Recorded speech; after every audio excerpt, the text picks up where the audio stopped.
একজন ব্যবসায়ী সবসময় ব্যস্ত থাকতেন, কিন্তু তিনি একটি নিয়ম করেছিলেন।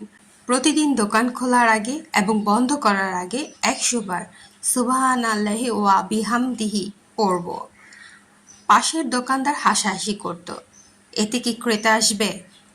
কিছুদিন পর দেখা গেল তার দোকানে বরকতে ভরে গেল, আর তার মুখে সর্বদা শান্তির হাসি। আল্লাহ তাআলা বলেছেন, ফাসাব্বি বিহামদি রাব্বিকা ওয়া কুম মিনাস সাজিদিন। অর্থ, তুমি তোমার রবের প্রশংসা সহ পবিত্রতা ঘোষণা করো এবং সিজদাকারীদের অন্তর্ভুক্ত হও। সূরা হিজর ১:৫-৯-৮। রিজিক আল্লাহর হাতে, আর বরকত আসে তার জিকিরের মাধ্যমে।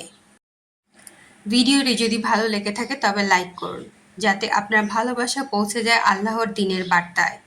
কমেন্ট করুন নেক আমলের নিয়তে, যাতে অন্যের ঈমান জাগ্রত হয়। আর শেয়ার করুন সওয়াবের অংশীদার হতে, কারণ জ্ঞান ছড়ানো একটি ইবাদত। তাই লাইক করে সমর্থন দিন, কমেন্ট করে আপনার মতামত জানান, আর শেয়ার করে অন্যদের উপকারে আসুন। ইনশাআল্লাহ।